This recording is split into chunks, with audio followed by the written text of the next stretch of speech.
India Australia test সিরিজটা খুবই গুরুত্বপূর্ণ, অনেক গুরুত্বপূর্ণ ইন্ডিয়ার জন্য, অস্ট্রেলিয়ার জন্য।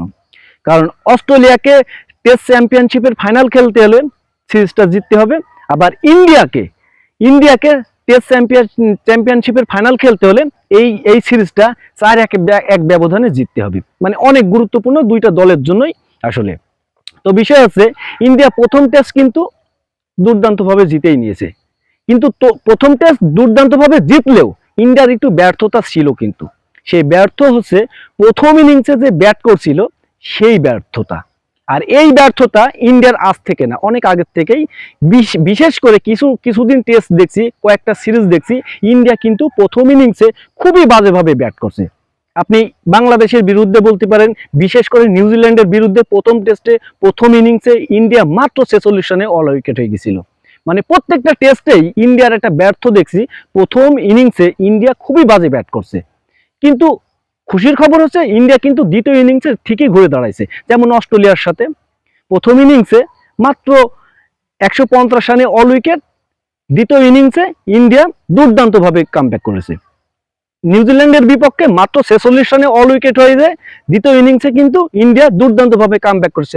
প্রত্যেকটা ব্যাটসম্যান কিন্তু রান পেয়েছে। ঠিক অস্ট্রেলিয়ার বিপক্ষে মানে দ্বিতীয় টেস্ট ম্যাচটা ইন্ডিয়া কিন্তু ঠিক 180 রানে আবার অল উইকেট, মানে আবার সেই একই রকম অবস্থা হয়েছে ইন্ডিয়ার। তো এখন মনে হয় যে ইন্ডিয়া যে যে ব্যাপারটা হচ্ছে, ইন্ডিয়া দ্বিতীয় ইনিংসে ঘুরে দাঁড়াতে পারবে কি পারবে না। বিষয় হচ্ছে যে মাঠে খেলা আছে ইন্ডিয়ার, এই মাঠে কিন্তু খুবই বাজে একটা রেকর্ড আছে। মাত্র 36 রানে অল উইকেট যাওয়ার রেকর্ড কিন্তু ইন্ডিয়ার আছে এই মাঠে।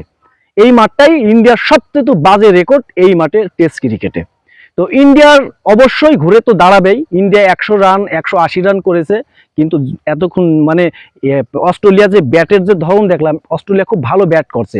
এই ম্যাচটা ওই প্রথম টেস্টের মতন অতটা আসলে ওইভাবে আছে ইন্ডিয়া জিততে পারবে না, যদি জিতেও খুব কন্টেস্ট হবে। আর দ্বিতীয় ইনিংসে ইন্ডিয়াকে দুর্দান্ত ব্যাট করতে হবে। প্রথম ইনিংসে যে ব্যর্থতা দেখেছে ইন্ডিয়ার ব্যাটসম্যানরা, দ্বিতীয় ইনিংসে কিন্তু দুর্দান্ত ব্যাট না করলে কিন্তু এই ম্যাচটা যদি হারে ইন্ডিয়া, তো মনে করতে হবে ইন্ডিয়ার স্বপ্নটা চলে যাবে। কারণ ইন্ডিয়ার একটা স্বপ্ন আছে টেস্ট চ্যাম্পিয়নশিপের ফাইনাল খেলার, সেই স্বপ্নটা কিন্তু ধরে রাখতে পারবে না। কারণ হচ্ছে পাঁচটা ম্যাচে চারটাতেই জিততে হবে ইন্ডিয়াকে। তো এই ম্যাচটা যদি হারে, তো ফেভার চলে যাবে কিন্তু অস্ট্রেলিয়ার। তো এই ম্যাচটা জিততে হলে দুর্দান্ত বোলিং করতে হবে, দুর্দান্ত ফিল্ডিং করতে হবে, আর দ্বিতীয় ইনিংসে খুব ভালো ব্যাট করতে হবে, খুব ভালো ব্যাট করতে হবে। কারণ অস্ট্রেলিয়া প্রথম ইনিংসে 104 রান করলেও দ্বিতীয় ইনিংসে মানে প্রথম টেস্টটায় যেভাবে ওরা ব্যাট করেছে, ওদের ব্যাট করার ধরনটা কিন্তু দ্বিতীয় টেস্টে কিন্তু অন্যরকম। অলরেডি 50 রান হয়ে গেছে, একটা মাত্র উইকেট পড়েছে। তো অবশ্যই আমি মনে করি যে অস্ট্রেলিয়া ইন্ডিয়ার সাথে তো আগেই এখন বর্তমানে প্রথম দিনের খেলাটা আগেই থাকবে। কারণ হয়তোবা অনেক রানে পিছিয়ে আছে অস্ট্রেলিয়া, কিন্তু ওদের খেলাটা দেখে মনে হচ্ছে অনেক রানই লিড দেবে ইন্ডিয়াকে।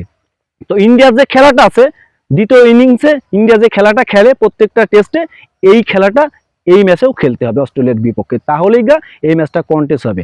কন্টেস্ট যেমন তেমন ইন্ডিয়াকে জিততে হবে, অবশ্যই ইন্ডিয়াকে জিততে হবে। কারণ ইন্ডিয়ার স্বপ্ন বাঁচিয়ে রাখতে হলে এই ম্যাচটা জিততেই হবে কি ইন্ডিয়াকে।